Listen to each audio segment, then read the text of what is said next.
peristiwa tertangkap tangan dugaan tindak pidana korupsi, pemerasan dan penerimaan lainnya di Kabupaten Tulungagung tahun anggaran 2025-2026.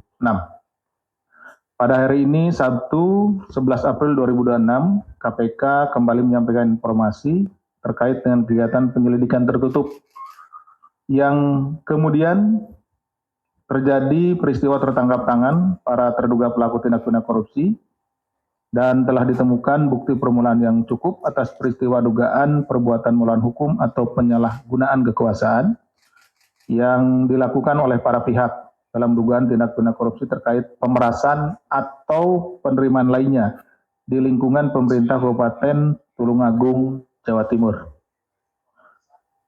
Kegiatan penyelidikan tertutup ini bermula dari laporan pengaduan masyarakat. Untuk itu, kami pada kesempatan ini menyampaikan ucapan terima kasih kepada masyarakat, tentunya yang telah berfungsi atau memfungsikan sebagai social control dari masyarakat terkait dengan kegiatan atau pelaksanaan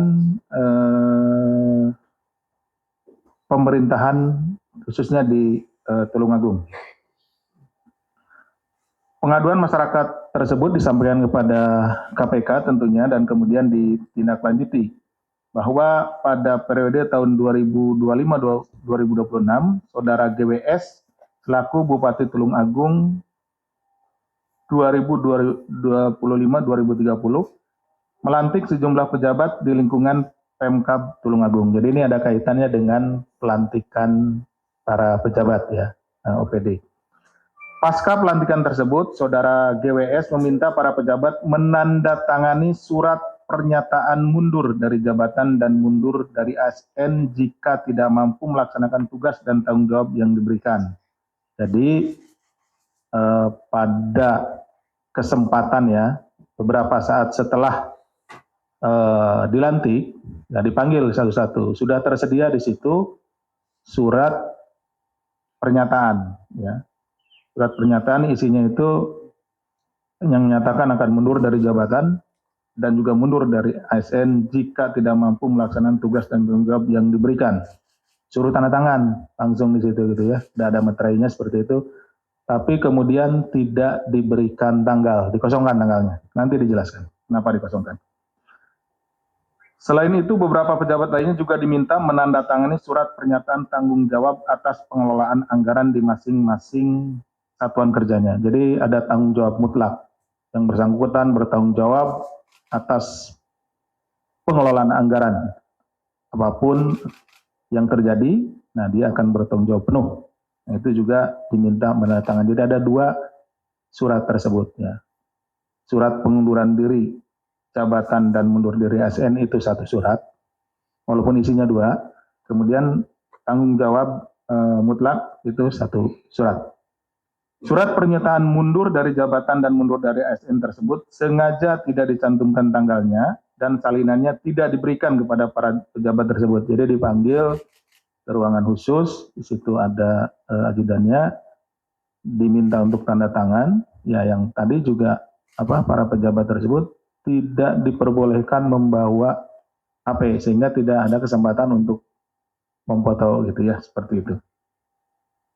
Dokumen ini kemudian diduga digunakan oleh GWS sebagai sarana untuk mengendalikan sekaligus menekan para pejabat agar loyal dan menuruti setiap perintah GWS.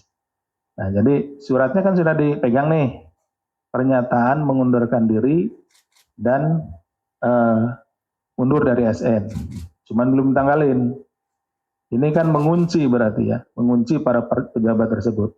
Jadi kalau misalkan dirasa atau Bupati merasa ya dalam ini, saudara GWS merasa kerjaannya nggak benar atau tidak loyal sama yang bersangkutan, tinggal dikasih tanggal sama dia sesuai dengan tanggal hari itu, sehingga sahlah bahwa orang tersebut mengundurkan diri dari jabatannya dan mundur diri dari ASN. Seolah-olah kelihatannya orang tersebut atau pejabat tersebutlah yang mengundurkan diri baik dari jabatannya maupun dari ASN. Jadi sudah dipegang nih, gitu ya. Ini. Bagi yang tidak tegak lurus kepada bupati, maka terancam dicopot dari jabatan atau bahkan mundur dari ASN.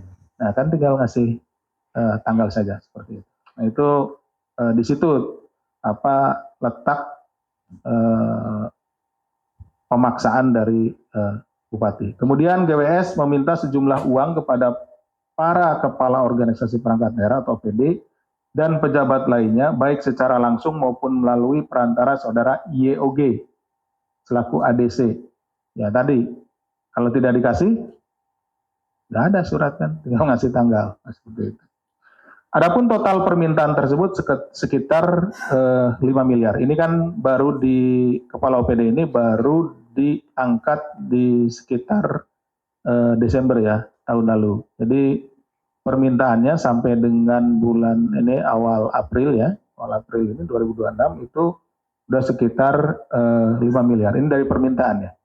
Permintaan tersebut dilakukan GWS setidaknya kepada 16 OPD di lingkungan Pemkab Tulungagung dengan besaran yang bervariasi. Jadi sesuai dengan kebutuhan, ada yang 12 juta hingga 2 miliar masing-masing OPD tersebut ya. Adapun permintaan jatah juga dilakukan GWS dengan cara menambah atau menggeser anggaran di sejumlah OPD ya. Jadi datang ke OPD, nanti saya tambah anggaran OPD ini misalkan 10. Nah, dia minta dari situ, dari 10 itu minta sekian persen, seperti itu. Atas penambahan anggaran tersebut, GWS meminta jatah hingga 50% dari nilai anggaran yang ditambahkan. Misalkan kalau tadi ditambahkan 100 juta, berarti dia minta 50 juta. Bahkan sebelum anggaran tersebut turun atau diberikan kepada OPD tersebut. Jadi sehingga OPD tersebut ya menjadi punya utang gitu ya. Nanti mau ditambah misalkan 100 juta, nah dia udah langsung berarti punya utang 50 juta. GWS juga diduga turut mengatur proses pengadaan barang dan jasa dengan melakukan pengkondisian pemenang lelang serta menunjuk langsung rekanan tertentu pada sejumlah paket pekerjaan pada OPD. Selanjutnya dalam proses pengumpulan jatah, GWS memerintahkan YOG, tadi YOG itu adalah ajudan ya, memerintahkan YOG untuk terus menagih kepada para OPD. Bagi OPD yang belum memberikan uang sesuai jumlah yang diminta GWS, maka akan terus ditagih dan diperlakukan seperti halnya orang yang berhutang. Terus saja, YOG ini akan menagih sesuai dengan keperluan dari GWS. Dalam praktiknya, setiap kali terdapat permintaan dari GWS, YOG ini akan tadi. Nah, kalau YOG tidak bisa, nah dia biasanya nyuruh pengawal yang lain, yaitu saudara SUG selaku RSC atau ajudan bupati yang berperan mengupayakan pemenuhan permintaan tersebut dengan menghubungi atau menagih kepada kepala OPD saat GWS ada kebutuhan. Jadi setiap ada kebutuhan, ini kebutuhan pribadi nih, membeli apa, kemudian atau pergi kemana, perlu uang, GWS-nya nah, langsung si YOG itu nagih. Dia punya catatannya nih, di OPD ini punya hutang berapa ke bupati, ke GWS, di ini terus gitu. Sehingga dia nagih sesuai dengan catatan yang dia miliki. Dari total permintaan GWS kepada para OPD yang sekurang-kurangnya sebesar